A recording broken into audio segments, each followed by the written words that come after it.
Audio Jungle.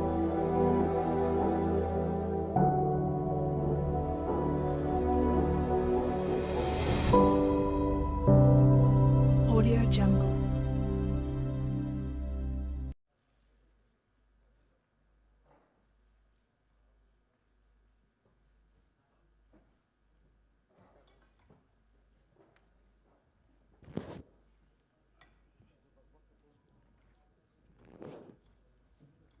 Ready?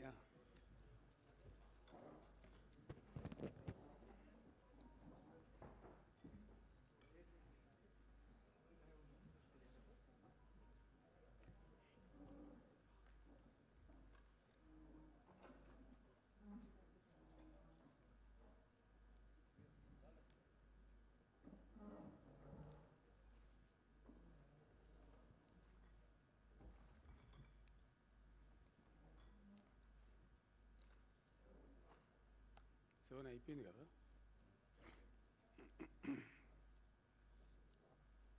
ఇవి ఎవరి దగ్గరనే అండి డిస్ట్రిబ్యూట్ చేస్తారా? ఈ పేపర్లు ఇచ్చేసి మూడు కలిపినాయి కదా.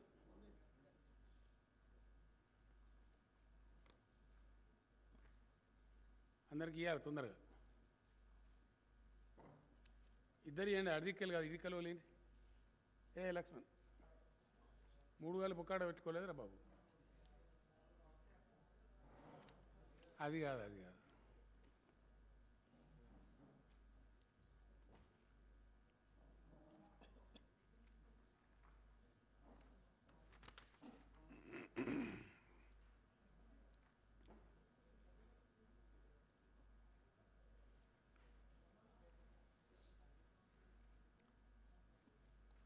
ఇది కూడా తీసి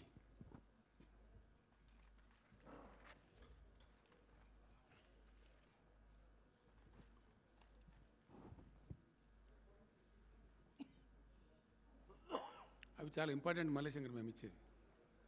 మూడు ఉన్నాయి. ఒక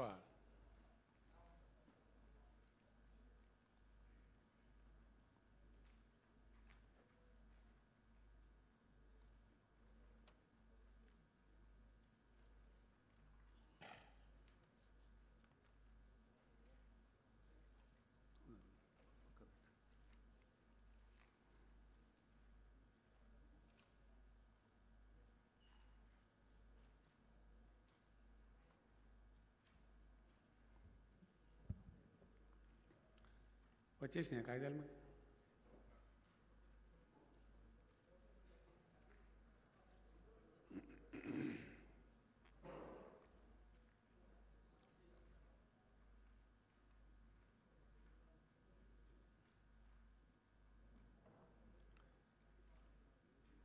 దేశంలో ధాన్యాన్ని అంటే ఆహార ధాన్యాలు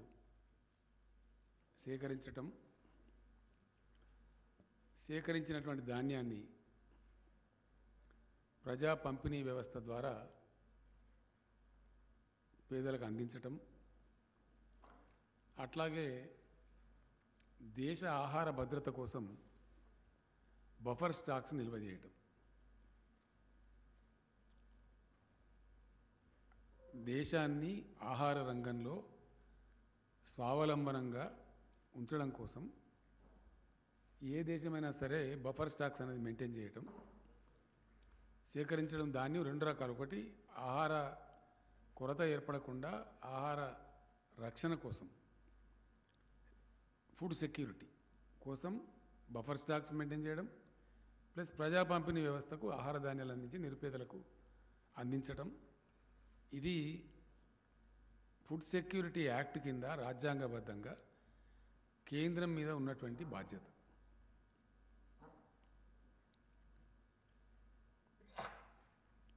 ఈ బాధ్యత గత అనేక సంవత్సరాల నుంచి దేశం ఏర్పడ్డ కాడి నుంచి మనకు స్వతంత్రం వచ్చిన కాడి నుంచి జరుగుతూ ఉంది.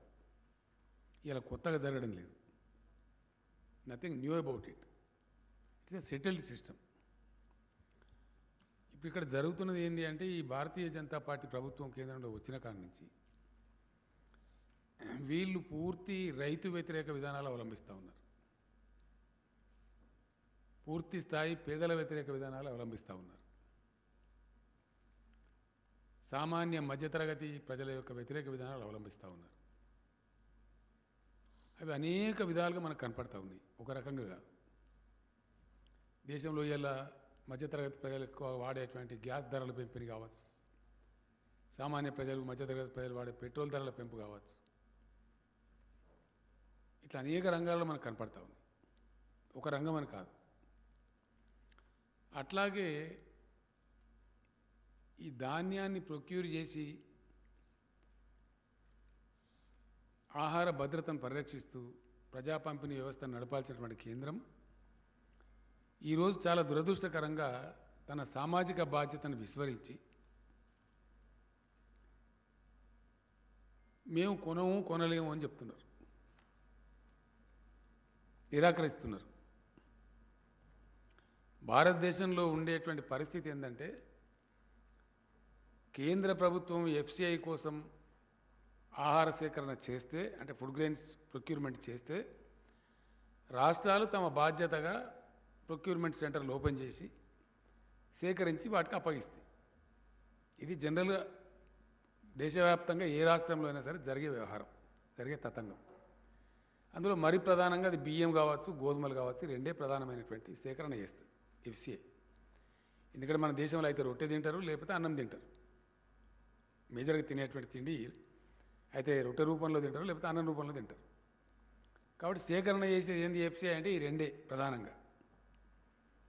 అదే వేరే ధాన్యం రైతులు ఎవరికి వాళ్ళే అమ్ముకుంటారు, పాపం మార్కెట్లను బట్టి పంటలు వేసుకుంటారు, అమ్ముకుంటారు, అది జరిగిపోతుంటుంది. దీనిలో పెద్ద రాద్ధాంతం పుట్టించి పెద్ద గందరగోళం చేసి దేశ రైతాంగాన్ని మొత్తం గందరగోళపరుస్తూ ఉంది ఇలా బీజేపీ ప్రభుత్వం కంప్లీట్గా.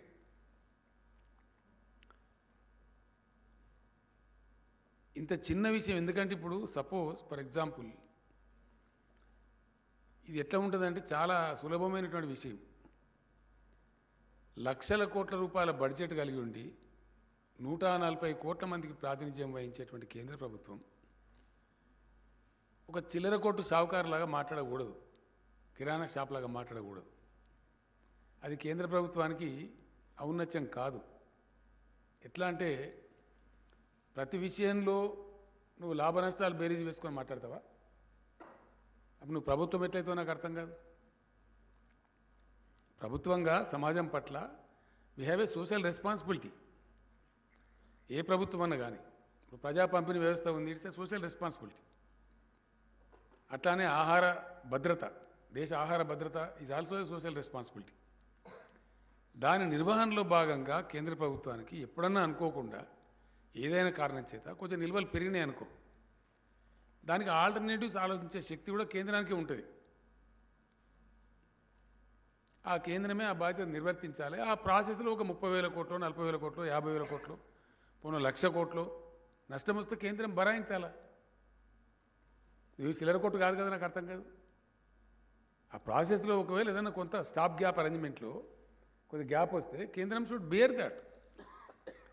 ఆ బాధ్యత నుంచి తప్పుకుంటూ, ఆ సామాజిక బాధ్యత నుంచి తప్పుకుంటూ మీరు నేపాల్ని చాలా దిక్కుమాలినతనంగా, చాలా ఘోరంగా, ఘోరాతి ఘోరంగా రాష్ట్రాల మీద నెట్టేసేటువంటి ఒక దరిద్రం కొట్టు ప్రయత్నం జరుగుతూ ఉంది. ఇంత నీచమైనటువంటి కేంద్ర ప్రభుత్వాన్ని ఇదివరకైతే మేము చూడలేదు, భవిష్యత్తులో చూస్తామని కూడా అనుకోవట్లేదు. ఇంత దిగజారినటువంటి కేంద్రాన్ని ఒక అన్ని నోరు తెరిస్తే పచ్చి అబద్ధాలు, నోరు తెరిస్తే అంత డుల్ముల్ రాజకీయం, గందరగోళ పరుషుడు, ఏది స్ట్రేట్గా చెప్పకపోవడు. ఇదేం తరహా రాజకీయం అండి, నాకు అర్థం కాదు. ఇదేం పద్ధతి? ఈ ప్రజలను, రైతులను కన్ఫ్యూజ్ చేయడమా, లేకపోతే ఏంది? ఇప్పుడు వెరసి ధాన్యం సేకరణ విషయంలో ఇలా మంత్రివర్గంలో దాదాపు 3-4 గంటల పైన చాలా సుదీర్ఘంగా చర్చ చేస్తాం. ఇప్పుడు తేలుతున్నది ఏంది? ఇక్కడ సింపుల్ విషయం. మొన్న పోయినప్పుడు మేము అడిగినాం చాలా స్పష్టంగా, యాసంగిలో మేము ఇచ్చిందే తీసుకోలేదు, తీసుకుంటామని ఇక్కడ ఎఫ్సిఐ మేనేజర్ రాసిస్తాడు. ఆయన రాసిచ్చిన లెటర్ మంత్రికి చూపించి నేనే స్వయంగా చూపించిన. ఇక ఆయన రాసిచ్చిండా ఈ పరిస్థితి? నా ముందే ఆయన ఏమంటాడు, ఆయన సస్పెండ్ చేస్తా. నువ్వు సస్పెండ్ చేస్తావు, సస్తావు. రాసిచ్చిండు కాబట్టి మేము నీకు జోకినం బియ్యము, దానికి డబ్బు తీసుకోవాలంటే, ఇవ్వాలంటే మేము తీసుకోమంటాడు. ఎందుకు తీసుకోవు అంటే మేము బాయిల్డ్ రైస్ తీసుకోము, ఉప్పుడు బియ్యం తీసుకోము. మరి తీసుకోకపోతే ఇప్పుడు నేను కొన్నా రైతులకు డబ్బులు ఇచ్చినా మరి అప్పుడు ఏం చేయాలి నేను ఎటు పోవాలా అంటే దానికి సమాధానం చెప్పాడు. అప్పుడు ఏమంటాడు, మెడ మీద కత్తి పెట్టి, మొన్న మీకు ఇచ్చిన లెటర్స్ ఉంది మీ దగ్గర, భవిష్యత్తులో మేము పారాబాయిల్డ్ రైస్ ఇయ్యము అని మీరు అండర్టేకింగ్ ఇస్తే అది తీసుకుంటా, ఏది పోయిన యాసంగా ఇచ్చింది, లేకపోతే తీసుకోను అంటే అధికారులకు చెప్పిన నేను రాసేయండి, మరి తప్పదు కదా, మరి ఏం చేస్తాం మనం. వాళ్ళు రాసి ఇచ్చాను, మెడ మీద కత్తి పెట్టి రాయించుకున్నది కేంద్రం. నువ్వు రాసి ఇస్తేనే తీసుకుంటా, లేకపోతే తీసుకోను. 25 లక్షల టన్నుల బియ్యం మీద పడితే, లేకపోతే మనం ఆల్రెడీ కొన్నాం, ప్రొక్యూర్మెంట్ చేసినాం, మిల్స్లో ఉంది, రైతులకు డబ్బులు పే చేసినాం, చాలా హై వాల్యూ ఉంటుంది. మరి అప్పుడు ఏం చేయాలి, రాష్ట్ర ప్రభుత్వం ఏం చేయాలి? ఆర్థిక స్థితి కూడా అంత ఉండదు కదా రాష్ట్ర ప్రభుత్వం దగ్గర. సో అది ఆ విధంగా రాయించుకున్నారు.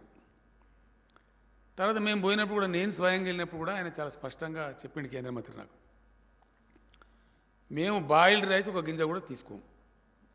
ఇక్కడ వస్తున్నది ఏంది, 2 విషయాలు అడిగినాను నేను. సరేనా, మరి రైస్ తీసుకుంటావు కదా, అది ఎంత తీసుకుంటావు, సంవత్సరానికి కోటా అయ్యి, సంవత్సరానికి ఒకసారి కోటా ఇచ్చేసి మేము ఇంత తీసుకుంటామంటే మేము పండించి ఇస్తాం నీకు, మా రైతులకు చెప్తాం. అది మేము చెప్పం. తర్వాత వర్షాకాలం నువ్వు 40 లక్షలకు ఇచ్చినవు, 40 లక్షలు కాదు, మా దగ్గర 62 లక్షల ఎకరాలు సాగు చేసినాం, ఎక్కువ వస్తుంది, కనీసం 90 లక్షలను నువ్వు తీసుకోవాలంటే దాన్ని ఎన్హాన్స్ చేయమంటే దాన్ని ఎన్హాన్స్ చెయ్యం. నేను పోయినా, నాతో పాటు మినిస్టర్లు వచ్చిండ్రు, ఆఫీసర్లు వచ్చిండ్రు, ఎంపీలు వచ్చిండ్రు, దానికి కూడా మేము సమాధానం చెప్పం. ఈ విధంగా అటు వర్షాకాలం దానికే టార్గెట్ దిక్కులేదు. మళ్ళీ యాసంగిలో ఏంటంటే డెఫినెట్గా తెలంగాణ పంట పండుతుందంటే అది నూక ఎక్కువైతుంది.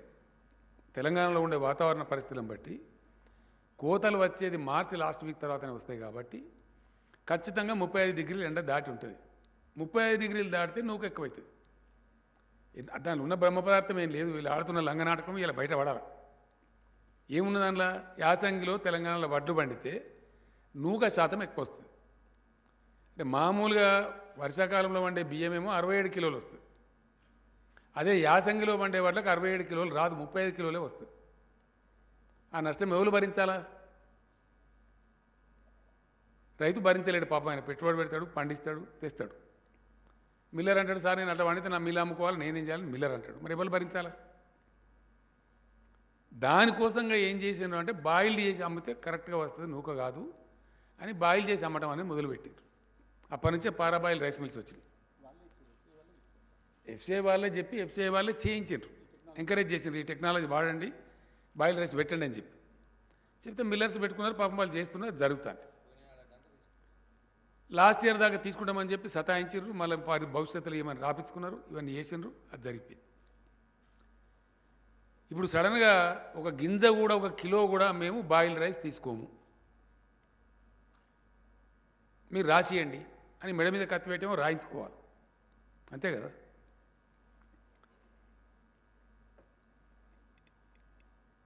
ఇప్పుడు ఏం చేయాలి మరి రైతులు, ఏం జరగాలి? ఇప్పుడు మేము అనేక రకాలుగా అనేక సమస్యలు ఎదుర్కొని విభజన చట్టం ద్వారా వచ్చినటువంటి పూర్తిస్థాయిలో కేంద్రం సహకరించకున్నా, ఆంధ్రప్రదేశ్ వాళ్ళు బాగా సతాయించిన, వితిన్ తెలంగాణ ఉన్న కొంతమంది రాజకీయ రాక్షసులు 100,000 కేసులు వేసినా అన్ని ధీటుగా ఎదుర్కొని బ్రహ్మాండంగా ప్రాజెక్టులు కట్టాం. చాలా గందరగోళంగా ఉన్నటువంటి కరెంటును మంచిగా చేసి కరెంటు 24 గంటలు వచ్చేట్టు చేసినాం. గ్రామీణ ఆర్థిక వ్యవస్థ పటిష్టం కావాలని ఒక్క వ్యవసాయం కాదు అనేక రంగాలలో చర్యలు తీసుకున్నాం. దాంట్లో వ్యవసాయం కూడా చాలా బాగా పటిష్టపరిచినాం. రైతులను అద్భుతంగా ఎంకరేజ్ చేయడానికి రైతు బంధు ఇచ్చినాం. రైతులు చనిపోతే కుటుంబాలు బదారణ పడద్దని రైతు బీమా ఇచ్చినాం. 24 గంటలు ఫ్రీ కరెంట్ ఇచ్చే ఒకే ఒక రాష్ట్రం ఈ దేశంలో తెలంగాణ. వాటర్ సెస్ లేకుండా, నీటి తీరువా అనేది ₹1 కూడా తీసుకోకుండా నీటి తీరువా పాత బకాయిలు రద్దు చేసి ఇప్పుడు మళ్ళీ ఫర్దర్ ఒక రూపాయి కూడా కలెక్షన్ చేయకుండా నీటి తీరువా వసూలు చేయకుండా నీళ్ళు ఇచ్చే ఒకే ఒక రాష్ట్రం ఇండియాలో తెలంగాణ. ఏ రాష్ట్రం కూడా లేదు. అందరు నీటి తీరువా తీసుకుంటారు. కాలువల ద్వారా ప్రాజెక్ట్ నీళ్ళు కనుక ఇస్తే, చెరువుల ద్వారా ఇస్తే కూడా వాటర్ సెస్ కలెక్ట్ చేస్తారు, ట్యాక్స్ నీటి పన్ను వసూలు చేస్తారు. పాత నీటి పన్ను బకాయిలు రద్దు చేసి ఇప్పుడు కొత్తగా నీటికి పన్ను లేకుండా మా రైతాంగం బాగా పంటలు పండించాలని పండిస్తున్న ఏకైక రాష్ట్రం తెలంగాణ. దీంతో ఏమైపోయింది, మీకు ఇచ్చిన టేబుల్లో ఉన్నది, బ్రహ్మాండమైనటువంటి వ్యవసాయ విస్తరణ జరిగింది. చాలా అద్భుతమైనటువంటి పంటల దిగుబడి పెరిగింది తెలంగాణలో. మీకు ఇచ్చిన టేబుల్స్లో ఉందండి, చాలా స్పష్టంగా ఉంది.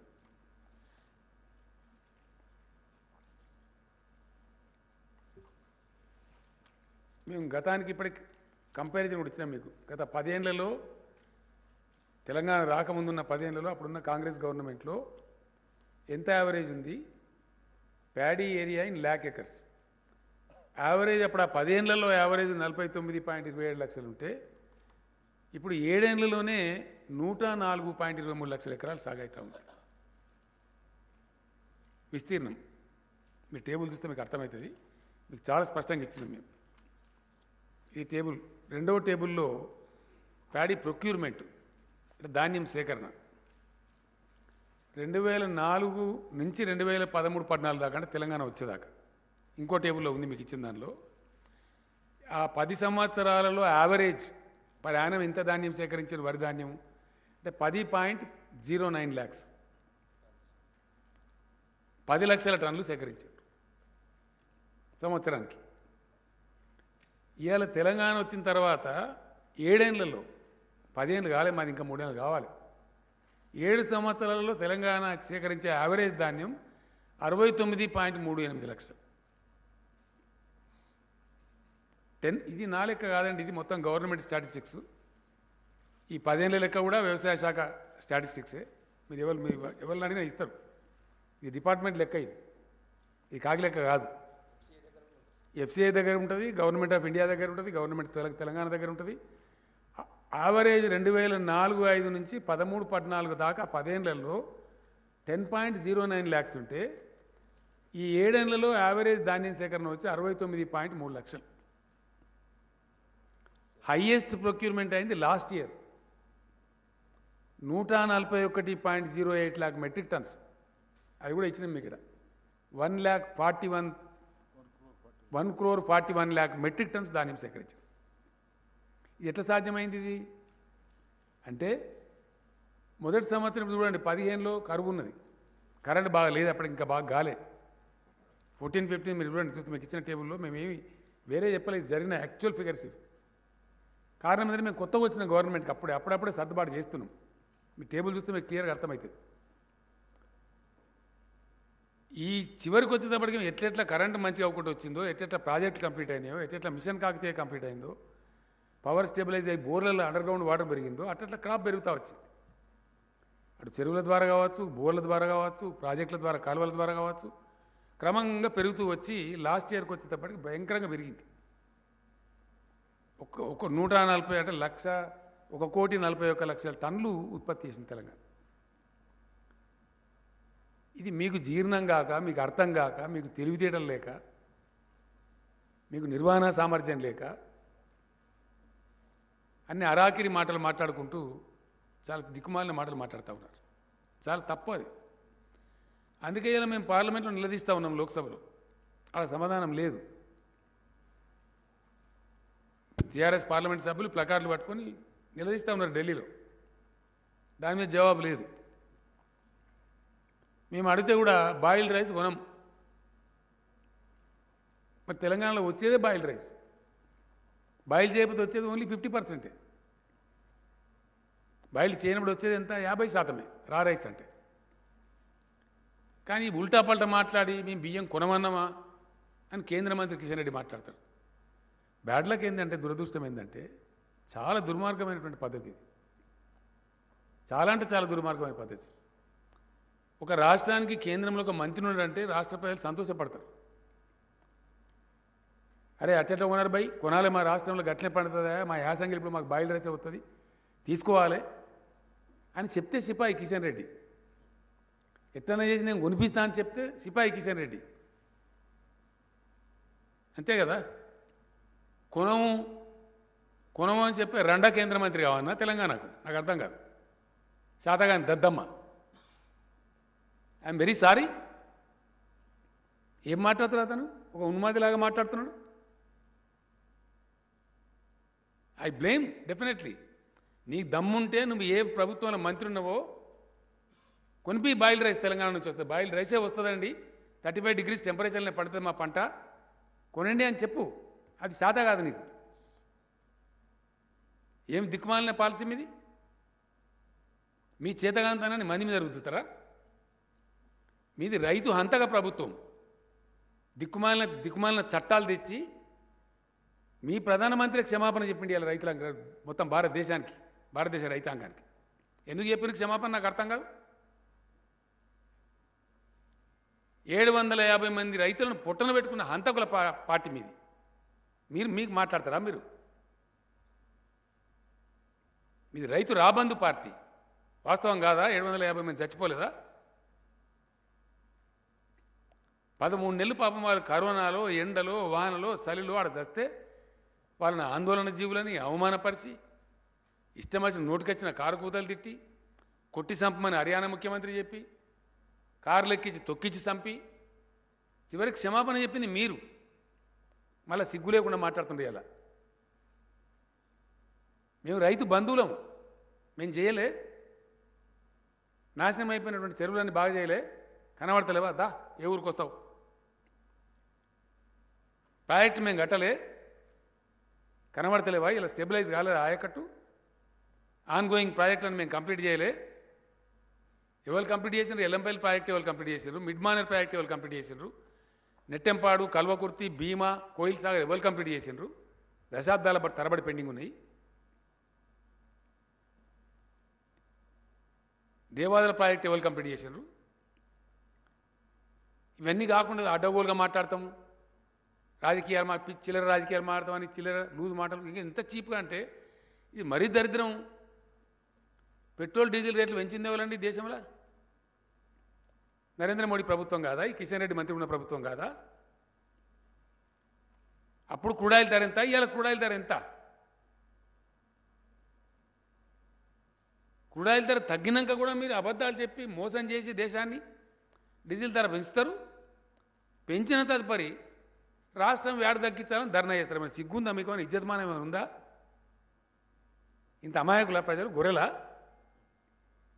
నువ్వు పెంచాలా, మేమేమో తగ్గి అన్నా. ఇది నీతా? ఇది కేంద్రాన్ని పరిపాలించే, దేశాన్ని పరిపాలించే ఒక ప్రభుత్వం చేసేటువంటి గొప్పతనమా ఇది? ఇదేం దందా అండి? నాకు అర్థం కాదు.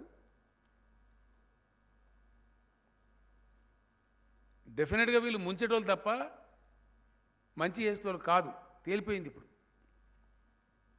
రైతుల వ్యతిరేక పార్టీ 100%. కిషన్ రెడ్డి మాట్లాడతారు రైతులతో మోడీ ఉంటే కొనుమని, బాయిల్ రైస్ కొనుమని. నువ్వంత గొప్పడో అయితే అట్లా కొనరా, కొనిపిస్తాం, కేంద్రంతో మాట్లాడిస్తామని చెప్పు. నేను పండితే 75 లక్షల ఎకరాల వరి మేము రెడీగా ఉన్నామా వేయడానికి. నువ్వు కొంటాడు, మేము వద్దంటున్నామా? ఎవరు మోసం చేస్తావు నువ్వు? రైతులు బండియాలి, వాళ్ళ కొంపలు ఆరిపోవాలి, గందరగోళం చెలరేగన్న ఇక్కడ తెలంగాణలో. మళ్ళీ రైతుల ఆత్మహత్యలు పునరావృతం కావన్నా?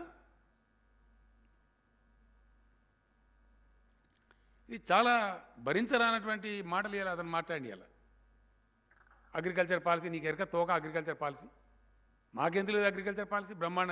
అగ్రికల్చర్ పాలసీ లేకపోతేనే 1,41,00,000 టన్నుల బియ్యం ఇచ్చిన మనకు పోయిన సంవత్సరం. ఏం కొంటాం? అదంతా కాదా? తెలంగాణ వడ్డు పండిస్తుంది, బాయిల్ రైస్ అవుతుంది. కొంటవా కొనవరా బాయ్ చెప్పండి. అది చెప్పాడట. అంత వాటి ముఖ్యాన్న అంటే మూడు చూడు దింపి చూపించినట్టు. రా రైస్ ఎంత తీసుకుంటావు అది చెప్పాడు. వానాకాలం దానికే దిక్కులేదు ఇప్పుడు. వర్షాకాలంలో ఎంత తీసుకుంటావో చెప్పాడట. పంట వస్తూనే ఉన్నది, కొంటూనే ఉన్నాం. ఇవాళకి ఆల్రెడీ తెలంగాణ ప్రభుత్వం 22 లక్షల టన్నులు కొనేసింది. కానీ మేము కళ్ళ అక్కడ పోయి డ్రామా పెడతాము. ఇప్పుడు పెడదు రాయిగా. మేము స్పష్టంగా తెలంగాణ రైతాంగానికి తెలియజేస్తా ఉన్నాం. ఇవాళ కేంద్రంలో ఉన్న ప్రభుత్వం వైఖరి మీరు గమనిస్తూ ఉన్నారు. రైతు చట్టాలు తెచ్చి వాళ్ళని అరిగోసబెట్టి ఢిల్లీ బార్డర్ మీద సల్లె వాళ్ళని చంపి 700 మంది 50 మంది రైతులను చంపి ఇలా తీరా చట్టాలు వాపసు తీసుకున్న ప్రభుత్వం కేంద్ర ప్రభుత్వం బీజేపీ ప్రభుత్వం. అంటే ఎంత డులుముల్ ప్రభుత్వం ఇది, ఎంత మోసగారి ప్రభుత్వం. ఈ ప్రభుత్వంలో ఉన్న కేంద్ర మంత్రి కావచ్చు, ఇక్కడ ఉండబడే వాళ్ళ పార్టీ అధ్యక్షుడు కావచ్చు, చాలా దరిద్రంగా ప్రజలను కన్ఫ్యూజ్ చేసే విధంగా మాట్లాడుతూ ఉన్నారు. వీళ్ళ వైఖరి మేము పోయినప్పుడు కేంద్ర మంత్రి ఏమో ఆయన ఇంకోటి మాట్లాడతాడు. ఆయన నేను పోయొచ్చిన మొన్న. ఆ తర్వాత ఎమ్మెల్యేలు మంత్రులు ఎంపీలు డెలిగేషన్ పోయినారు, అధికారుల బృందం పోయింది చీఫ్ సెక్రటరీ గారి నాయకత్వంలో. ఆ తర్వాత మళ్ళీ పోయినారు రమ్మంటే ఆయన ఇచ్చిన డేట్ ప్రకారం. ఆడ 9-10 మంది ఎంపీలు ఉంటే అందరు కలిసిపోయినారు. మళ్ళీ ఇంతమంది వచ్చినా మీకేం పని లేదా, వేరే పని లేదా అంటాడు ఆయన. ఇదా రాష్ట్ర ప్రభుత్వం తరఫున రాష్ట్ర రైతుల తరఫున ఒక వ్యవసాయ శాఖ మంత్రి, ఆయనతో పాటు ఇంకో 3 మంత్రులు, 10 మంది ఎంపీలు పాలసీ వస్తే మా రైతులకు చెప్పుకుందాం, మంచో చెడనో బతకాలి కదా, పెంచినామని చెప్పిపోతే మీకేం పని లేదా, వేరే పని లేదా అంటాడా కేంద్ర మంత్రి. పని లేక పోతారా 10 మంది ఎంపీలు, 4 మంత్రులు, chief secretary, agriculture secretary, finance secretary. పచ్చి అబద్ధాలు నోరు తెరిస్తే పచ్చి. ఎంత దుర్మార్గం అంటే మీరు స్టన్ అవుతారు. మీరు పొద్దున రామచంద్రని అడగండి, ఆ లెటర్ ఇస్తాడు. మీరు తీసుకోవచ్చు, ఇప్పుడు కూడా తీసుకోవచ్చు. లేదు మీ దగ్గర పంట అంతా లేదు, శాటిలైట్ చూపెడతలేదు. మీరు శాటిలైట్ చూపెడతలేదా, నీ మెదడు చూపెడతలేదు బయట గట్లా గంతవాదం ఎందుకు మాట్లాడతావు? మేమైనా పైరవకాల్లా కనబడుతున్నాం, మేము రాష్ట్ర ప్రభుత్వం, మేము ఏమనుకుంటున్నావు నువ్వు అని మొత్తం లెక్కలు కొంచెం మొక్క మీద కొట్టినాం. కరెక్టే ఉన్నది, 62 లక్షల ఎకరాల వరి ఉన్నదని మేము రిపోర్ట్ ఇస్తే లేదు అంటాడు, శాటిలైట్ చూపెడతలేదు అంటాడు. ఇంత తెలివి తక్కువ ఒక కేంద్ర ప్రభుత్వం మాట్లాడేది. మళ్ళీ మేము తీసుకుపోయి ఇచ్చిన తర్వాత కరెక్టే 58,66,000 ఎకరాలలో ఉంది అని మళ్ళీ ఒప్పుకుంటాడు. అని ఏ మాట కరెక్ట్ నీది? ఏది కరెక్ట్? మీ వ్యవహారం ఏంది అసలు? రైతుల జీవితాలతో ఇదేనా చెలగాటమాడే పద్ధతి? ఒక రాష్ట్ర ప్రభుత్వంతో వ్యవహరించే పద్ధతేనా ఒక కేంద్ర ప్రభుత్వం? ఇదేనా ఈ వ్యవహారమా? ఈ గోల్మాల్ చేసి మీరు రాజకీయాలు చేస్తామనుకుంటున్నారా? ఇట్లా చాలా చీప్గా బిహేవ్ చేసి మాట్లాడుతూ ఉన్నారు, ప్రజలను గందరగోళపరిచి మాట్లాడుతూ ఉన్నారు. డెఫినెట్గా తెలంగాణ రైతులను ముంచుతారు వీళ్ళు 100%. ఎందువల్ల ఈ మాట చెప్పాల్సి వస్తుంది? ఈ బాధ ఎందుకు అవుతుంది? రేపు రైతులు పండిస్తారు, ఇది తీసుకోడు, ఏం కావాలి గతి? ఏమవుతుంది? పెట్టుబడి పెడతారు, పాపం కష్టం చేస్తారు, పంట వస్తుంది. నేను మొన్ననే చెప్పిన, యాసంగి కూడా మళ్ళీ రైతు బంధు ఇస్తాం, మీరు బేఫికర్ ఉండని చెప్పిన రైతులకు. మేము అన్ని ఇస్తున్నాం, కరెంట్ ఇస్తున్నాం, నీళ్ళు ఇస్తున్నాం, పెట్టుబడి ఇస్తున్నాం, మంచి విత్తనాలు అందిస్తున్నాం. నాసిరకం విత్తనాలు ఇస్తున్నాడు కిషన్ రెడ్డి చెప్తాడు ఈ ముఖానికి. నాసిరకం విత్తనాలా? ఈ ఇండియా మొత్తంలో కల్తీ విత్తనాల మీద పీడీ యాక్ట్ తెచ్చిన ఒకే ఒక government Telangana government, no other state in India. ఇప్పుడు ఈ సీజన్లో కూడా అరెస్ట్ చేసినాం, దాదాపు 78 మందిని పీడీ యాక్ట్ పెట్టినాం. ఆ పీడీ యాక్ట్ పాస్ చేయమంటే 7 నెలలు వీళ్ళు కింద పెట్టుకొని కూర్చున్నారు ఢిల్లీలో. మళ్ళీ నేను పోయి తిరిగి అప్పుడు ఆయన రవిశంకర్ ప్రసాద్ అని ఉండే, ఆయన సంజాయించి ఇది అవసరం ఉందా, రైతులు ఆత్మహత్య చేసుకున్నట్టు అవుతుంది, చచ్చిపోయినట్టు అవుతుంది, పంట పెడతారు పాపం నమ్మి యాళ్ళ ఖాతాగా అయ్యేది, హతాశులు అయిపోతారు రైతులు అని చెప్పి సంజాయించి కేంద్ర లా మంత్రికి, ఈ మంత్రికి, ఆ మంత్రికి చెప్పి అప్పుడు పాస్ అయింది చట్టం. మీ బీజేపీ పాలించిన దానికంటే 1 కోటి రెట్లు ప్రతి రంగంలో మంచుకున్నాం మేము ఇవాళ. 1 కోటి రెట్లు, 1-2 రెట్లు కాదు. ఈ విధంగా మీ ఆహార దాని బాధ్యత తీసుకోరు, ఆహార భద్రత విషయం బాధ్యత తీసుకోరు, పంటలు పండితే రైతుల సంక్షేమం పట్టించుకోరు, ఎంత తీసుకుంటాడు అది చెప్పరు, ఇంకా ఉల్టా మీరే మాట్లాడతారా మీదికెళ్ళి. నేను ఇలా సీదా ఒకటే పాయింట్, ఎందుకు వచ్చినండి ఈ ఇంత ప్రాబ్లం ఎందుకు వస్తుంది అసలు? తెలంగాణ ఎక్కువ ధాన్యం పండిస్తుంది కాబట్టి, దేశంలోనే హైయెస్ట్ పండిస్తుంది కాబట్టి కండు మండి ఈ చిల్లర బాధ. కేంద్రాన్ని ఒప్పించే తెలివి లేక, దమ్ము లేక, మా రైతులు పండిస్తాను కాబట్టి కొనుమని చెప్పేటువంటి నోరు లేక, అక్కడ మిమ్మల్ని వాడు పడుచుకోరు కూడా, మిమ్మల్ని ఈనాతీనంగా చూస్తారు వీళ్ళని దేగ కూడా దేకడు వెళ్ళాడు. అది లేక ఈ దిక్కుమాలిన దరిద్రానికి పిచ్చి పిచ్చి మాటలు మాట్లాడుతూ ఉన్నారు. మళ్ళీ ఇంకా ఇంకా ఎంత గొప్పదనం అండి వీళ్ళది ఈ ప్రభుత్వాన్ని, నరేంద్ర మోడీ గారి ప్రభుత్వాన్ని. మీకు గ్లోబల్ హంగర్ ఇండెక్స్ అని ఇచ్చినాం, మీ దగ్గర ఉంది, దయచేసి చూడండి. గ్లోబల్ హంగర్ ఇండెక్స్లో ఈ కేంద్ర మంత్రి సిగ్గు లేకుండా మాట్లాడతాడు పీయూష్ గోయల్, మాట్లాడడానికి నోరెట్లతో తెలియదు నాకు. ఈ మస్ట్ బి అషేమ్డ్.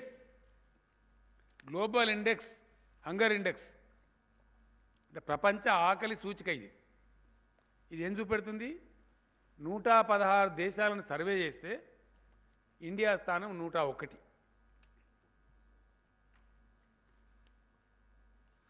హిందూ పేపర్లో కూడా చాలా పెద్ద రాసింది ఈ మధ్యనే, పూర్తి అనాలిసిస్ రాసింది హిందూ పేపర్, నేను చదివిన.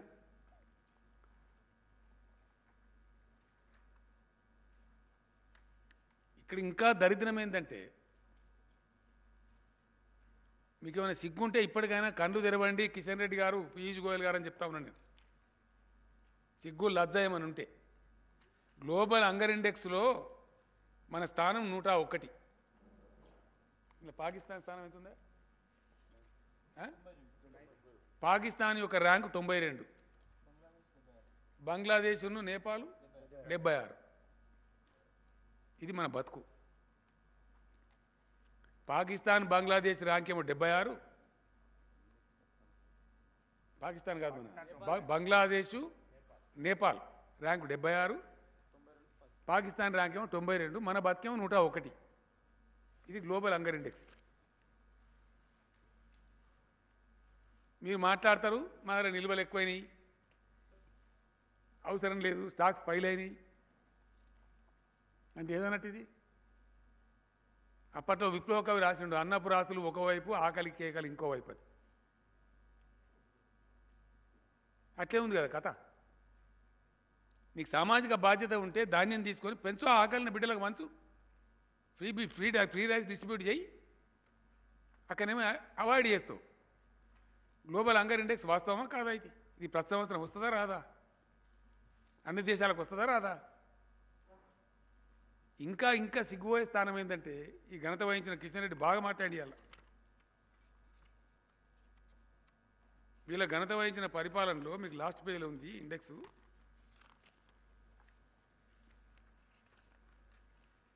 ఇక మీకు ఇది చూస్తే అర్థమవుతుంది. మీ దగ్గర ఉంది ఇది. ఇదేంది? ఇది ఇండియా స్థానం 96 ఉంటే 2016లో ఇలా 101 దిగజారింది మీ ఘనత వహించిన పరిపాలనలో. ఈ టేబుల్ క్లియర్ చూపెడుతుంది మీకు. అంటే మీ ప్రభుత్వంలో భారతదేశంలో ఆకలి కేకలు పెరిగినాయి. గ్లోబల్ హంగర్ ఇండెక్స్ మన ముఖం మీద ఉమ్మేసినట్టు ఉన్నది. Yes, definitely 100%, it is a fact. ఇవన్నీ ఇట్లా ఉండగా మాకు చేత కాదు, మాకు కొనడం ఇష్టం లేదు, మేము కార్పొరేట్లకు అప్పచెప్పదలుచుకున్నాము, అదాని అంబానీలకు అప్పచెప్పదలుచుకున్నాము అనేది చట్టాలు తెచ్చిండ్రు. రైతులు గట్టి కూర్చొని ఇలా ఉత్తరప్రదేశ్లో ఓడిపోతాం, పంజాబ్లో ఓడిపోతామని వణుకుడు పెట్టంగానే చట్టాలు వాపసు తీసుకున్నారు. ఇది వాస్తవం. చట్టాలు గొప్ప అయితే ఎందుకు వాపసు తీసుకున్నారు? ఎందుకు క్షమాపణ అయిపోయిన రైతులకు? రేపు తెలంగాణ రైతులు కూడా మీ గతికి ఇంతే క్షమాపణ చెప్పుడే. ఇలా ఉత్తర భారత రైతులకు చెప్పిన వాళ్ళు రేపు తెలంగాణ రైతులకు చెప్పారని ఏం నమ్ముతాం? ఎట్లా నమ్ముతాం? మిమ్మల్ని ఏ విధంగా నమ్ముతాం? మీ క్రెడిబిలిటీ ఏంది నాకు అర్థం కాదు. పెద్ద నోరు పెట్టి మాట్లాడంగానే అయిపోయానా అడమైన మాటలన్నీ? ఈ విధంగా ఇదే కాకుండా రైతుల ఉసురు పోసుకోవడానికి, మధ్యతరగతి ప్రజల ఉసురు పోసుకోవడానికి ఇంకో దుర్మార్గమైన చట్టం, కరెంట్ చట్టం తెస్తా ఉన్నారు. ఖచ్చితంగా రైతుల మెడ మీద కత్తి పెట్టి ఎట్టి పరిస్థితులలో ప్రతి బోరు కాడ మీటర్ పెట్టాలి. నాకు నిన్న వచ్చింది ఉత్తరం పవర్ మినిస్టర్ గారికి, ఆర్కే సింగ్ అని మంత్రి గారు.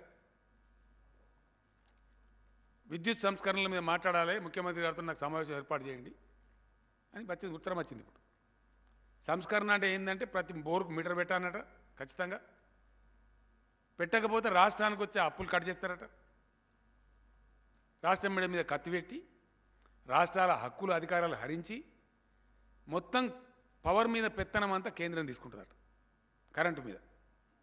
రేపు ఏమంటుంది కేంద్రం తీసుకొని అన్ని రాష్ట్రాలకు సమానంగా ఇస్తాం, మీకు 24 గంటలు ఇయ్యం, మీరు కూడా 16 గంటలే వాడుకోవాలి. ఇదేనా పవర్ రిఫార్మ్స్ అంటే? ఇవేనా? ఏం జరగబోద్దు అన్నట్టు రేపు మేము కష్టపడి కింద పడి మీద పడి దాన్ని మంచిగా చేసుకొని, చెడిపోయిన దాన్ని నాశనమైన దాన్ని మంచిగా చేసుకొని ఇవాళ శుభ్రమైన కరెంటు 24 గంటలు ఇచ్చుకుంటున్నాం, దాన్ని కూడా నాశనం చేస్తారట. దాని మీద సమాధానం ఏంది? What is power reform? రైతులను నాశనం, బోర్కాడ మీటర్ పెట్టి ముక్కు విండి వసూలు చేయమని చెప్తలేరా మీరు? రైతులు నాశనంగా ఉన్నాయి, దేశంలో ఉండద్దా? వ్యవసాయం పంటలు పండద్దా? అరే మీరు ఇయ్యపోనరా, మీరు పరిపాలించకాడ ఇయ్యకుండ్రి, వేరే పార్టీలు పరిపాలించకాడ మేము ఇచ్చుకుంటామంటున్నాం, నీకేం అబ్జెక్షన్? పవర్ రిఫార్మ్స్ పేరు మీద మా మెడ మీద కత్తి పెట్టుడేంది? వై?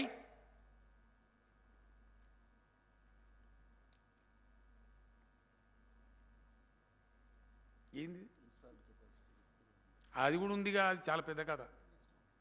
నెక్స్ట్ దానిలో చెప్దాం. మస్తు ఉన్నాయి అవన్నీ బయట పెట్టేటి, ఆడిట్స్ పెడతాం వీళ్ళని. తప్పదిగా ఈ దేశంలో రైతులు బాగుపడాలంటే ఈ ప్రభుత్వాన్ని పారదోలాలి ఈ దేశం నుంచి 100%.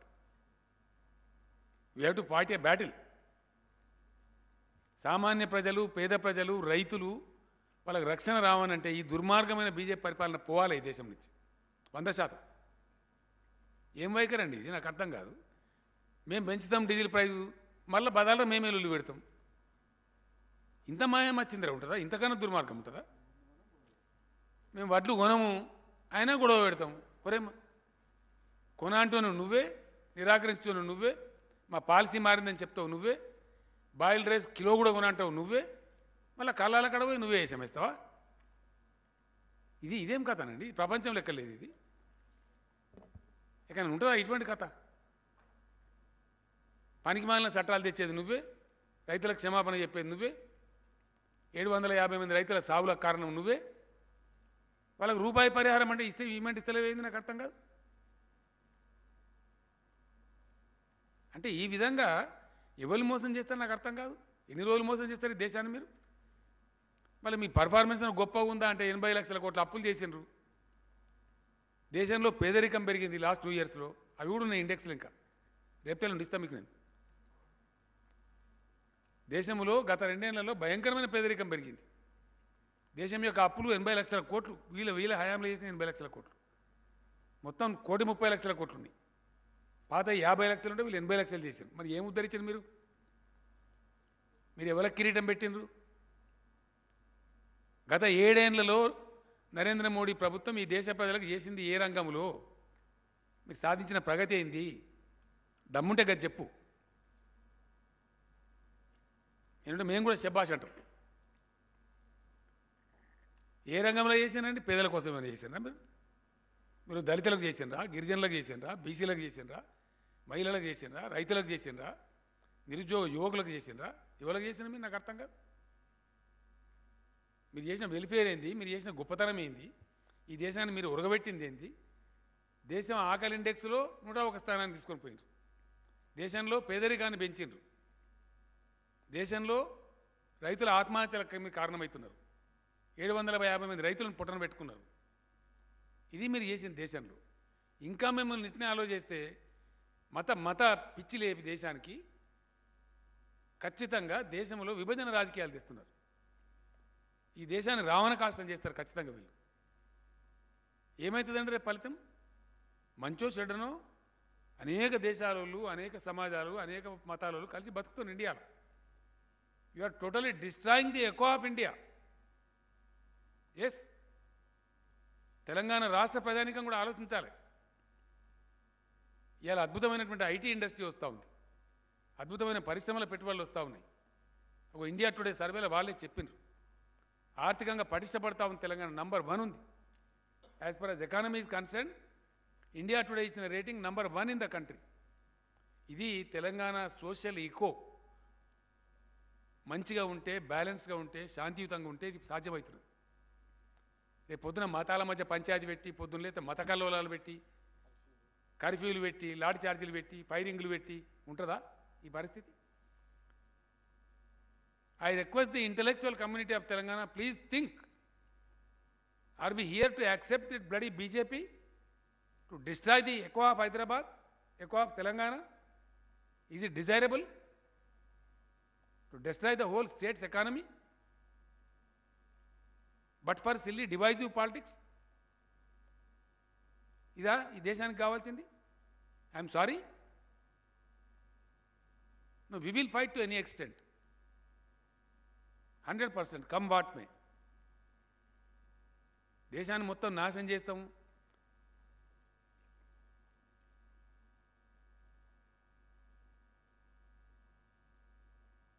ఈ పద్ధతి కాదు. వీళ్ళని నమ్మి సర్వనాశనం అయిపోతాం. మేము ఎంత పని చేసినామో తెలిసి అలా రైతులకు తెలుసు, మీకు కూడా తెలుసు విలేకరులు. ఒకసారి ఆత్మమెట్టి ఆలోచిస్తే 7 ఏళ్ల కింద ఏందండి తెలంగాణ? 7 ఏళ్ల కింద 3 ఎకరాల రైతు పరిస్థితి ఏంది? ఇవాళ 3 ఎకరాల రైతు పరిస్థితి ఏంది? 7 ఏళ్ల కింద తెలంగాణ పల్లెలలో ఎంత డబ్బు ఉంటుండే, ఇవాళ ఎంత డబ్బు ఉన్నది? ఇవన్నీ నిజాలు కావా? తెలంగాణ భూముల ధరలు ఎక్కడి నుంచి ఎక్కడికి పోయినాయి? చాలామంది దుర్మార్గులు, దరిద్రులు, బుట్టచోరుగాళ్ళు, పనికి మాలినోళ్ళు తెలంగాణ రాష్ట్రం అయితే ధరలు పడిపోతాయి, భూములు అని మాట్లాడేది. పడిపోయినాయా, పెరిగినాయా? అసలు 20 లక్షల లోపల ఇవాళ భూమి దొరుకుతుందా తెలంగాణలో ఎక్కడన్నా? ఎక్కడి నుంచి ఎక్కడ పోయింది తెలంగాణ వాల్యూ, తెలంగాణ రైతు వాల్యూ? 5 ఎకరాలున్న తెలంగాణ రైతు ఇలా కోటీశ్వరుడు. అదే 7 ఏళ్ల కింద బిచ్చగాడు, వలసపోయిండు. పోలే, మనం చూడలే. 5 ఏళ్ల కింద 5 ఎకరాల రైతేమో హైదరాబాద్ కూలి పనికి వచ్చిండు. ఇలా 5 ఎకరాల రైతు తెలంగాణలో ఏ మారుమూలకు పోయినా, నువ్వు కాగజ్ నగర్ పోయినా, మక్తల్ పోయినా, గద్వాల్ పోయినా, భద్రాచలం పోయినా, మధునూరు మన జుక్కలు పోయినా 20 లక్షల లోపల ఎకరం జాగా లేదు. రోడ్ సైడ్ ఉంటే 30 లక్షలు, 40 లక్షలు, 50 లక్షలు. రాజీవ్ రహదారి లాంటి రాష్ట్ర హైవేకో, నేషనల్ హైవేకో అంటే 3 కోట్లు, 4 కోట్ల ధర. తెలంగాణ రైతుల వాల్యూ పెరగలేయాల. ఆనాడు ఆంధ్రాలో ఎకరం అమ్మి ఇక్కడ 3 ఎకరాలు కొన్నారు. ఇలా మా నల్గొండ రైతులు హుజూర్ నగర్ నియోజకవర్గం నుంచి, మిర్యాలగూడ నియోజకవర్గం నుంచి ఎకరం అమ్మి ప్రకాశం జిల్లాలో పోయి 5 ఎకరాలు కొంటారు, 4 ఎకరాలు కొంటారు. ఎస్, తెలంగాణ రైతులుగా కాలు ఎగరేసి ప్రకాశం జిల్లాలో కొంటున్నారు, కర్ణాటకలో కొంటున్నారు భూములు. 1 ఎకరం అమ్మి 3 ఎకరాలు, 2 ఎకరాలు కొంటున్నారు. ఈ ఫ్యాక్ట్ కాదా? ఖచ్చితంగా మేము ఏ తెలంగాణ సాధించాలనుకున్నామో, ఏది కలగన్నామో అది చేసినాం. తెలంగాణలో ల్యాండ్ రేట్స్ పెరిగినాయి, రైతులు కోటీశ్వర్లు అయినారు.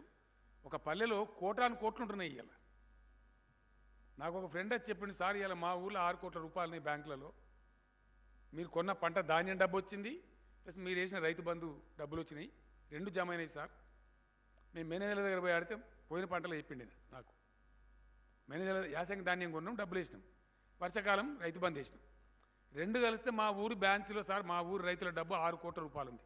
7 ఏళ్ల కింద ఏముండే? లక్షలు కూడా దిక్కు లేకుండే. ఇలా తెలంగాణ గ్రామాలు ఎంత ముఖం తెల్లబడ్డది. దీనికి అంతా ఎవరు కారణం? గ్రామం మొత్తం కలిపి లక్షలు లేకుంటుండే. ఇలా గ్రామం మొత్తం కలిపి కోట్ల రూపాయల ఆస్తి తయారైంది తెలంగాణలో. ఇలా మత్స్య కార్మికులు బ్రహ్మాండంగా చేపలు అద్భుతంగా పెంచి వాళ్ళు పైకి వస్తున్నారు. పశు సంపద పెరుగుతూ ఉంది. గొర్రెల పెంపకందారులు అద్భుతంగా తెలంగాణలో నంబర్ 1 ఇన్లాండ్ ఫిష్లో కంట్రీస్ నంబర్ 1 తెలంగాణ అని చెప్పి మన కేంద్రంలో మంత్రి చెప్పిండు పార్లమెంట్లో. మేము చెప్తలేం, మా స్టోరీ కాదు, మీ కేంద్ర మంత్రి చెప్పిండు.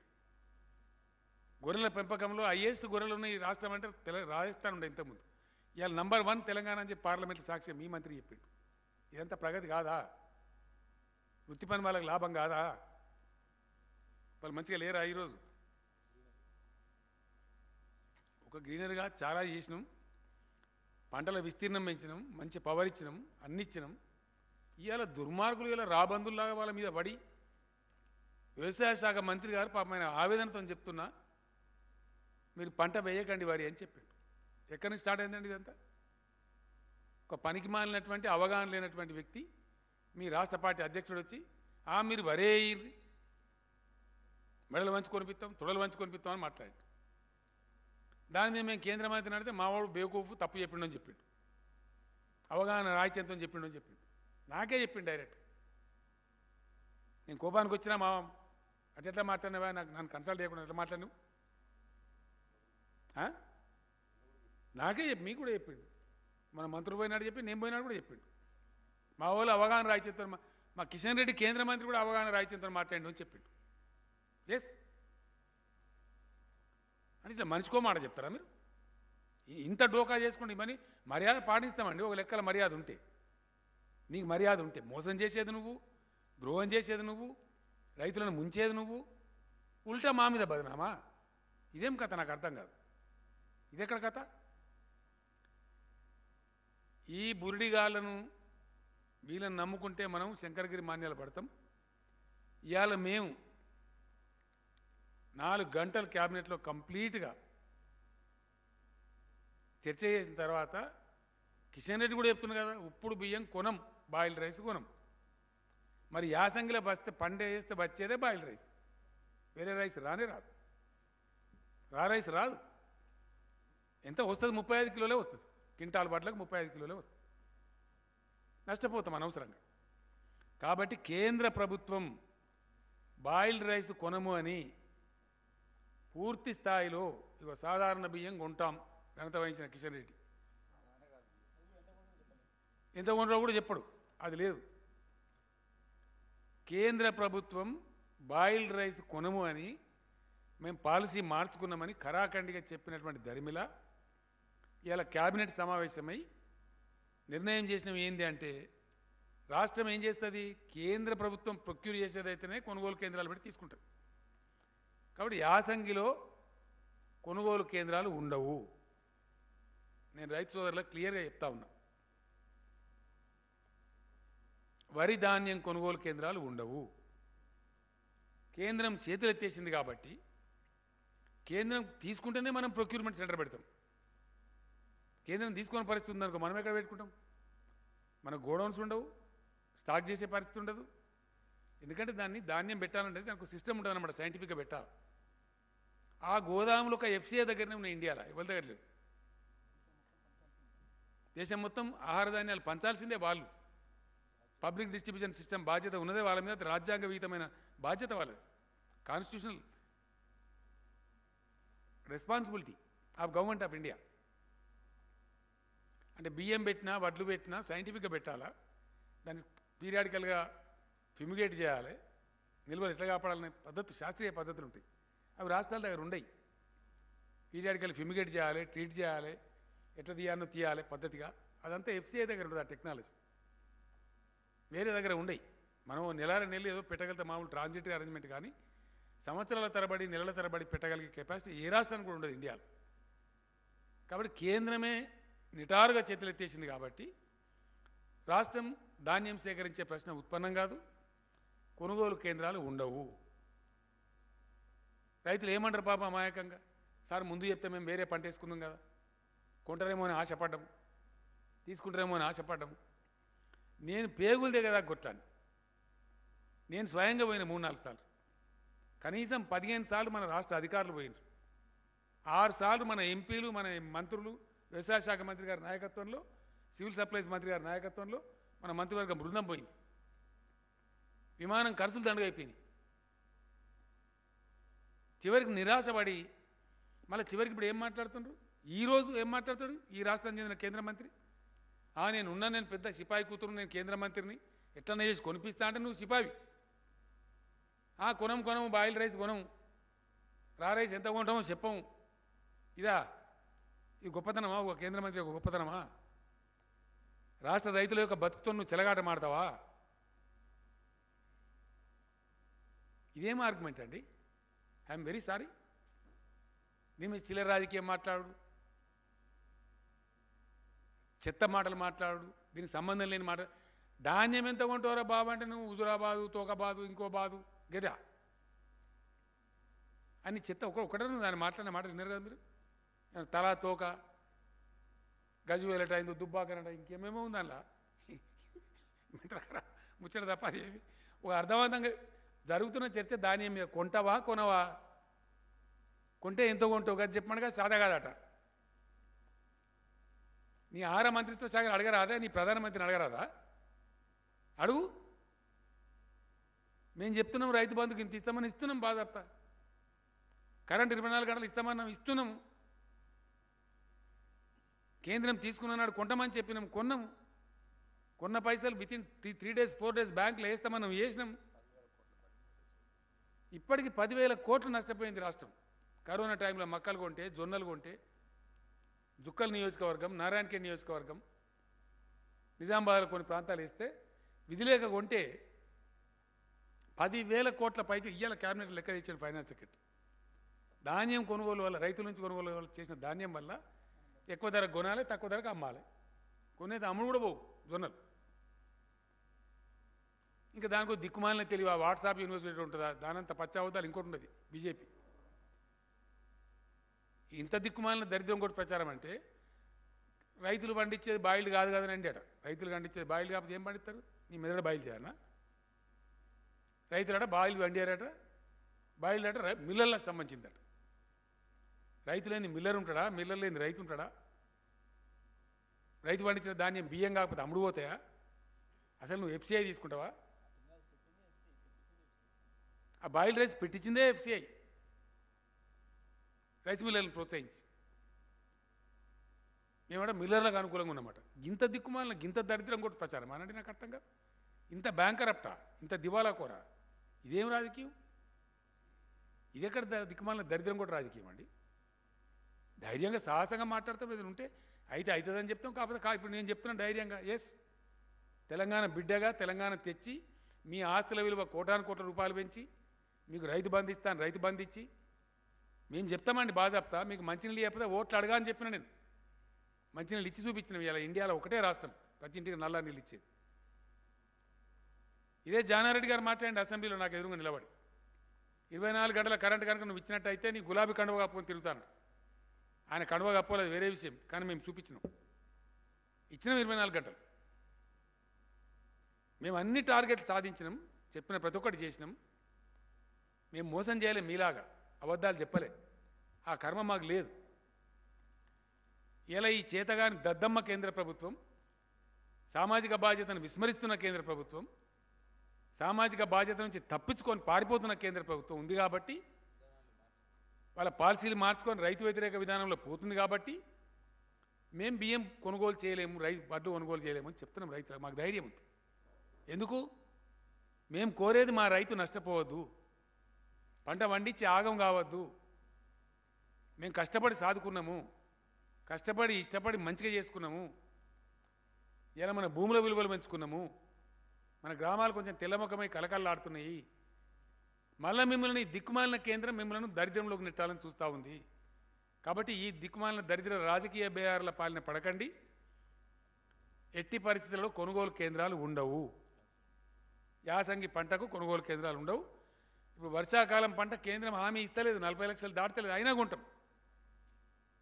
ఎంతైనా కానీ ఇప్పుడు ఎంత వచ్చినా కొంటాం. కేంద్రం కొనకపోతే కొంత బీజేపీ ఆఫీస్ ముందర పోస్తాం, ప్రధానమంత్రి ఆఫీస్ ముందర పోస్తాం. ఎస్, ఎక్కడ పోయాలి మరి? పోతే పోయా తుట్ల బాగుతాం అనుకో, 1000 లారీలు పెట్టి కొంచెం పోయి ఢిల్లీలో వారబోస్తాం, ఇండియా గేట్ కాడ. మీరు చూస్తారు, మీరు చూడబోతారు. మరి ఇంకేం చేస్తాం? ఇక వర్షాకాలంలో కొంటాము, ఎంతైనా కొంటామని మాట్లాడుతున్నారు కిషన్ రెడ్డి. ఇక చూస్తాం. కొనలేదనుకో, ఈడ కిషన్ రెడ్డి ఇంట్లో పోస్తాం, బీజేపీ ఆఫీసులో పోస్తాం, ఢిల్లీలో ఇండియా గేట్ కాడ పోస్తాం. Yes, we have to do that. పోతే ఇంకో 200 కోట్ల లారీ కిరా పెడతాం, కొంచెం పోస్తాం. మరి ఇంకేం చేయాలి? వీళ్ళని ఎక్స్పోజ్ చేయాలి. మీ తప్పుడు విధానాలతోని మీకు దేశాన్ని నడిపే చేతగాక, ఆర్థిక వ్యవస్థను సరైన గాడిలో పెట్టే చేతగాక, మీ అసమర్థ విధానాల వల్ల దేశాన్ని అప్రపాలు చేస్తారు, రైతులను ఆగం చేస్తారు, పంటలు కొనుగోలు చేయరు, ఉల్టా రాష్ట్ర ప్రభుత్వాల మీద బదనాం పెడతారా? ఇది ఎక్కడ పద్ధతి అండి? ఇదేం పద్ధతి? వెరీ సారీ కిషన్ రెడ్డి, మొత్తం నీ వ్యాఖ్యలు వాపసు తీసుకోవాలి. నువ్వు సారీ చెప్పాలి తెలంగాణ రైతులకు. నువ్వు మోసం చేస్తున్నావు తెలంగాణ రైతులను. లేదా బహిరంగ చర్చకు వస్తావా? దా, ఎక్కడో మాట్లాడదాం, ఏ చౌరస్తాలో కూర్చున్నాం రా. ఇదేం పద్ధతి అండి? ఇంత మోసం ఉంటుందా? టార్గెట్ చెప్పే తెలివి లేదు నీకు, అసలు నాకు అర్థం కాదు. టార్గెట్ సాధించే తెలివి లేదు, రాష్ట్రానికి దమ్ము లేదు. మీ పార్టీ ఫోరంలో మాట్లాడు, మా సిగ్గు పోతుంది, అవతల కేసీఆర్ సెంటు తండని చెప్పు, తీసుకురా టార్గెట్ను. ఇన్ని టన్నులు కొంటాం తెలంగాణలో అని చెప్పు, అది మొగతనం. ఏం కొంటామో చెప్పము, ఏం మీకు తెలియదు, అసలు మీకు ఎవరైనా చెప్తారా? మిమ్మల్ని అంతేనా? ఇంక మళ్ళీ ఉల్టా మేమే పెద్ద నోరు పెట్టుకొని మాట్లాడతాం. రాజకీయం సంగతి చూద్దాం, సందర్భం పోయినాక నడుతుంది. ఆడోటి ఈడోటి గెలవగానే ఆగమాగం అయిపోయి దుంకులాడి ఎగిరినా కథ. నువ్వు పోలేదా మొన్న? ముసిరాబాద్ ఒక దెబ్బకి ఎగిరిపోలే, కేసీఆర్ దెబ్బకు నువ్వు స్వయంగానే ఓడిపోయినావు కదా. గంత అహంకారం ఎందుకు నాకు అర్థం కాదు. గెలిపోవటములు సహజం కదా, రాజకీయాలు జరుగుతూ ఉంటాయి కదా. ఇలా గిన్ని ఎమ్మెల్సీ ఎలక్షన్లు జరుగుతున్నాయి, నీ బతికే నేను ఉన్నదా నీకు జాగా? ఆల్రెడీ మేము 13 గెలిచిన యునానిమస్గా గర్వపడతామా? ఇంకో 6 నడుతాయి, అన్నీ మేమే గెలుస్తామని అంటామా? పోతే ఓటు రెండు పోతే అయిపోయింది ఇష్యూ. దానికి ఒక లెక్కనా? అదేం పెద్ద ఇష్యూ అని నాకు అర్థం కాదు. అన్ని చిల్లర మాటలు, అన్ని కాయగూరుకుడు మాటలు, ఇవే ఉందాతనమా? ఇది ఔన్నత్యమా? ఇది గొప్పతనం అనిపిస్తుందా? ఇది ఎక్కడ కథ నాకు అర్థం కాదు.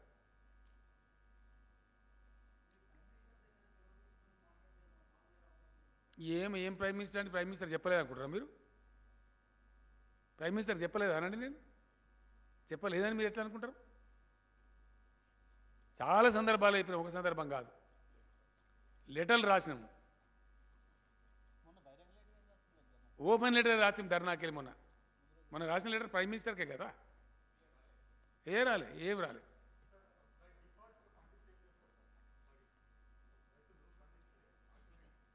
రాజీవ్ దగ్గర ఇంట్లో పోయమని చెప్తాం, ఏముంటుంది? ప్రభుత్వం కొనదు, కొనుగోలు చేయజాలదు. ఎందుకంటే కొనుగోలు కేంద్రాలే ఉండవు. అప్పుడు రైతులు ఆలోచించుకోవాలి, మళ్ళీ బై డిఫాల్ట్ ఎందుకు అండి అని. నువ్వు కూడా నాకు అర్థం కాదు. ఒక్కలండి.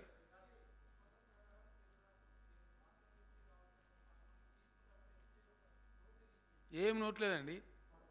టార్గెట్ 40 లక్షలు ఇచ్చిండ్రు, అక్కడ వచ్చేదేమో 90 లక్షలున్నది.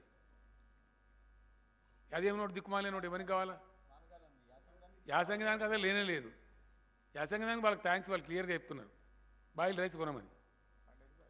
పండేదే బాయిల్ రైస్ తెలంగాణలో, వేరే రైస్ ఆడ పండితే నాకు అర్థం కాదు. డ్రామా కంపెనీ ఎందుకు?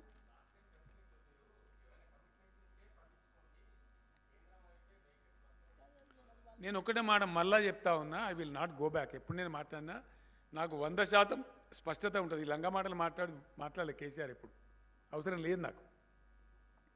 ఈరోజు కూడా నేను చెప్తా ఉన్నా, ప్రభుత్వ కొనుగోలు కేంద్రాలు ఉండవు. కేంద్రం చేతులు ఎత్తేసింది కాబట్టి, కేంద్రం మేము తీసుకోము, పాలసీ మార్చుకున్నామని చెప్తుంది కాబట్టి ప్రభుత్వ కొనుగోలు కేంద్రాలు ఉండవు. రైతులు తమంతట తాము వేసుకొని, మా తిండి కోసం వేసుకోవచ్చు. విత్తన కంపెనీలు ఉంటాయి, వాళ్ళు వేసుకోవచ్చు. లేదా ఎవడో వ్యాపారతో మాట్లాడుకున్నాం, వేసుకోవచ్చు. అది ప్రభుత్వానికి సంబంధం లేదు. వితౌట్ గవర్నమెంట్ బయట జరిగిపోతుంది. ఇప్పుడు ఫర్ ఎగ్జాంపుల్ మీరు మంచి క్వశ్చన్ అడిగారు. రైతు బంధు ఇస్తాం, మా చేతుల గలది. నీళ్ళు ఇస్తాం, కరెంట్ 24 గంటలు ఇస్తాం, ఫ్రీగా ఫుల్ పవర్ ఇస్తాం, మీకు ఇబ్బంది రాక. అవన్నీ కేసీఆర్ చేతుల, రాష్ట్ర ప్రభుత్వం చేతుల ఏమున్నాయో అవన్నీ కడుపు నిండా ఇస్తాం. వాళ్ళ చేతుల ఉండి కూడా తప్పించుకునే కేంద్రంకు ఏం శిక్ష విధించాలో మీరు ఆలోచించుకోండి. 2, ఇలా హుజూర్ నగర్ మిర్యాల కూడా ప్రాంతం ఉంది. నిన్న నేను సైదిరెడ్డి ఎమ్మెల్యే గారికి మాట్లాడి 85% కొనుగోలు అయిపోయినాయి సార్ అని చెప్పి. ఎవరు కొన్నారా? మొత్తం గవర్నమెంట్తో కొనిచ్చినా? లేదు సార్, మేము ఒక గింజ కూడా గవర్నమెంట్కి అమ్మము, మాకు మిల్లర్స్తో టైప్ ఉంది. మళ్ళీ మా వాళ్ళు అమ్మిండ్రు, నాటు కూడా స్టార్ట్ చేసింది సార్ అని చెప్పాడు. ఎక్కడ? హుజూర్ నగర్ ప్రాంతంలో, హుజూర్ నగర్ నియోజకవర్గంలో. మీరు కూడా మాట్లాడదు సైదిరెడ్డి గారు కావాలంటే. ఏంది అంటే మాది 1750 కాడ కొంటారు సార్, ఆరబెట్టకుండా పచ్చోట్లే కొంటారు మిల్లర్స్. మా మిల్లర్సు అక్కడ మా రైతులంతా మొదటి నుంచి టైప్ ఉన్నారు. చింటూ అనే రకమేమో 21 కొంటుండ్రు అని మొత్తం డీటెయిల్ చెప్పారు. నేను ఇంత ఆవేదన కూడా ఎందుకు మాట్లాడుతున్నా అంటే, ఎవరో నిందించడం నా ఉద్దేశం కాదు. వాస్తవానికి పరిస్థితి గిట్లా ఉంటే మేము గ్రౌండ్ అంతా ఎంక్వైరీ చేస్తా ఉన్నాం, ప్రతి నియోజకవర్గం తెలుసుకుంటా ఉన్నాం, ఎక్కడ ఏం జరుగుతుందో తెలుసుకుంటా ఉన్నాం. మీ లెక్క చిల్లర రాజకీయాలు చేస్తలే, మాకు బాధ్యత ఉంది. రేపటి సంగతి దేవుడికి. ఇలా మేము రాష్ట్ర ప్రభుత్వంగా ఉన్నాము, మేము నామినేట్ చేసిన ముఖ్యమంత్రులం కాము, ప్రజలు నామినేట్ చేసిన మమ్మలను. కాబట్టి ఆ రైతుల గురించి మేము తపన పడతాం.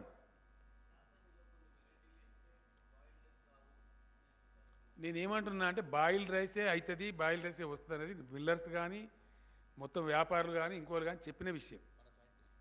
మన రైతు సైంటిస్టులు కానీ, ఎందుకంటే 35 డిగ్రీస్ దానిలో రెండు విషయాలమ్మా. ఫిబ్రవరి 20 లోపల ఈంతేనేమో తాళవుతుంది, పొల్లవుతుంది, చలి ఫ్రోజన్ కండిషన్లో ఈనకూడదు వరి. ఈనుడని మనం అంటాము, దాన్ని ఫ్లవరింగ్ స్టేజ్ అని సైన్స్లో అంటారు. If the flowering stage comes in the frozen winter, అది ధాన్యం గింజ పాలు పోసుకోవాలంటే దానికి అవసరమైన టెంపరేచర్ ఉండాలి. అంటే ఫిబ్రవరి 20 నుంచి 25 తర్వాతనే ఈనాలి వరి, అదే గింజ పడుతుంది. ఆ కోతకి ఏమవుతుంది, ఈనిన తర్వాత మినిమం నెల 10 పూటలు ఉండవలసి వస్తుంది. అంటే మార్చి లాస్ట్ వీక్ దాటుతుంది. 100% అప్పటికి 35 డిగ్రీలు దాటిపోతుంది. 35 డిగ్రీలు దాటిందంటే 100% నూకైతుంది. ఏ వెరైటీ అన్నా కానీ, సన్న లేదు, దొడ్డు లేదు, ఏ వెరైటీ వేసినా. ఈరోజు నా అగ్రో క్లైమేటిక్ కండిషన్లో ఈరోజు మన దగ్గర అందుబాటులో ఉన్న విత్తనాలలో ఏ రకమైన వరి వేసినా తెలంగాణలో డెఫినెట్గా 50% రైసే వస్తుంది. వర్షాకాలంలో వచ్చే 67 కిలోలు రావు, 35 కిలోలే వస్తాయి. ఇది రైతులందరికీ తెలిసే విషయం. బాయిల్డ్ రైస్ బీల్డ్ రైస్ కాదు, నూక ఎక్కువ అవుతుంది. నూక కావద్దు అంటే బాయిల్ చేస్తారు. ఆ బాయిల్ చేసే టెక్నాలజీ పెట్టించింది కూడా ఎఫ్సిఐ.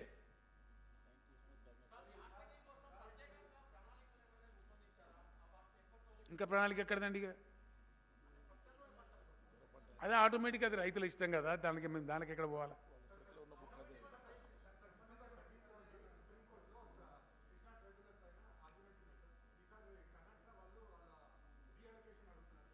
నువ్వు వేరే సబ్జెక్టులకు వెళ్ళిపోయినా కొద్దిగా ఆగిగా లాస్ట్లో అయిపోయావు.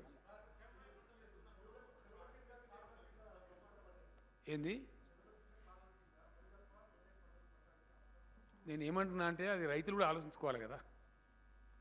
మొత్తం రాష్ట్ర ప్రభుత్వమే మురిగి పడతామన్నట్టుగా మాట్లాడితే ఎట్లా? మీరు కూడా బ్రాడ్గా పెద్ద ఎత్తున కొనాల్సినటువంటి కేంద్రం మొత్తం చేతులు ఎత్తేసింది కాబట్టి, మొండి వైఖరి అవలంబిస్తుంది కాబట్టి, అన్కేర్డ్గా పోతుంది. ఇన్నిసార్లు పోయి చెప్తే మమ్మల్ని బిచ్చగాల కింద ట్రీట్ చేస్తుంది కాబట్టి, ఇక వేరే ఏం పని లేదా అని మాట్లాడుతుంది కాబట్టి, పార్లమెంట్ సభ్యులను రాష్ట్ర మంత్రులను పట్టుకొని మళ్ళీ ఇంతమంది వచ్చిందేమో మీకేం పని లేదా అని మాట్లాడుతుంది కాబట్టి నిరాశ చెంది మేము ఈ మాట చెప్తున్నాం.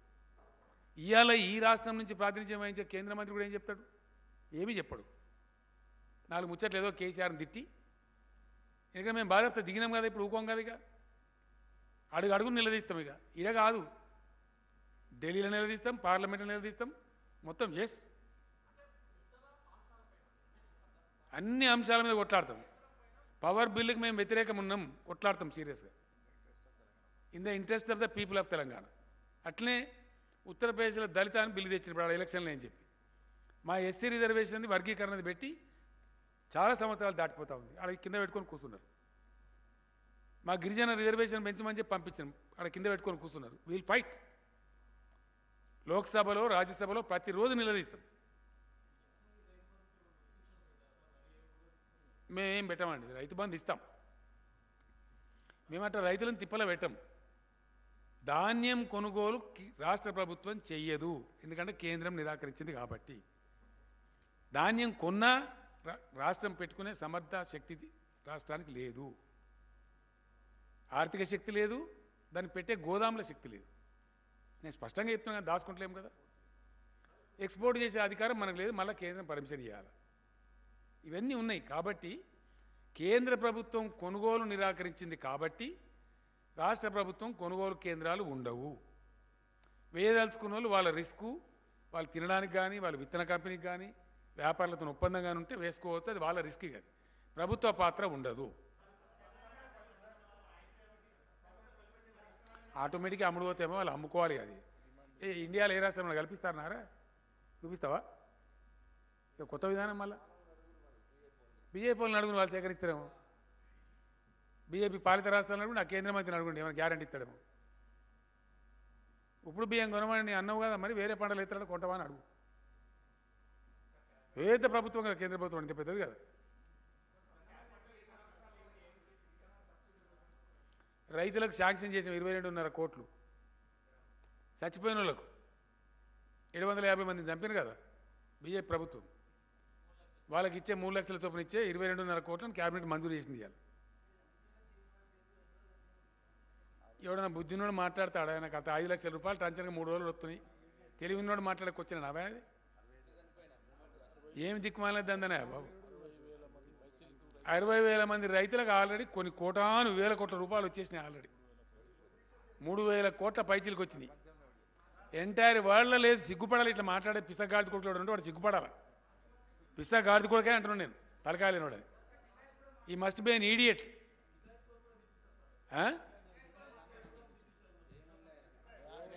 ఏంటిది అది? సరే, ఆయనకి పాపం ఏదో మిస్ఇన్ఫర్మేషన్ మాట్లాడుంటాడు. నేను చూడలే కూడా ఆయన ఏం మాట్లాడినా. వాస్తవానికి క్వశ్చన్ ఈజ్, తెలంగాణలో అమలయ్యేటువంటి రైతు బీమా పథకం ఈ ప్రపంచంలో ఎక్కడైనా ఉందా? అది రాయి నువ్వు పేపర్. మొత్తం ప్రపంచంలోనే ఉందా? ఇండియాలో కాదు. తెలంగాణలో అమలవుతున్న రైతు బీమా పథకం, రైతు ఏ కారణం చేతి చచ్చిపోయినా సరే, అండ్ ఇన్సూరెన్స్ ఉంటే ఎట్లుంటుందండి? యాక్సిడెంట్కి ఉంటుంది, పాము కాటుకుంటుంది. ఇది అట్లా కాదు.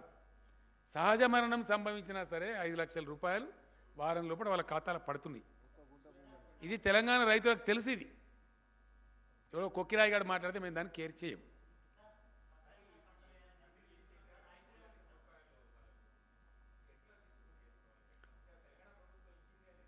మేమే ఇస్తాం డెఫినెట్గా. నేనే పోయి డిస్ట్రిబ్యూట్ చేస్తా, మంత్రులు పోయి డిస్ట్రిబ్యూట్ చేస్తారు. తప్పకుండా గతంలో సైనికులకు చెప్పినాం, వీళ్ళకి చెప్పినాం, వాళ్ళకి మేమే ఇస్తాం. ఎవరికి అనుమానం అవసరం లేదు. రెండో పాయింట్, ఇలా శాంక్షన్ చేసినాం, వాళ్ళకి అందజేస్తాం. అది ఆటోమేటిక్ దొరుకుతాయండి. వ్యవసాయ శాఖను సంప్రదించవచ్చు, వాళ్ళు గైడెన్స్ ఇస్తారు. అది లోకల్గా అందరికీ తెలుసు. అది దాని పేరుతో ఎందుకు ప్రళయం బద్దలేదు ఏం లేదు. ఇంకోటి, మేము కేంద్ర ప్రభుత్వానికి మనం డిమాండ్ పెట్టినాం ధర్నాలో. మేము 3 లక్షలు ఇచ్చినాం, మీరు 25 లక్షలు ఇవ్వండి రైతు కుటుంబాలకు. Be continue to demand the government of India. దాని మీద మాట్లాడు, దాని మీద జవాబు చెప్పు ఫస్ట్. అట్లే కనీస మద్దతు ధర చట్టం కూడా ఇదే సెషన్లో తేవాలి. Thank you.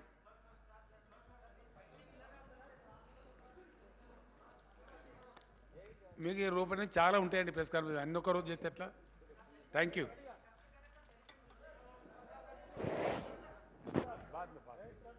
कल बात करें.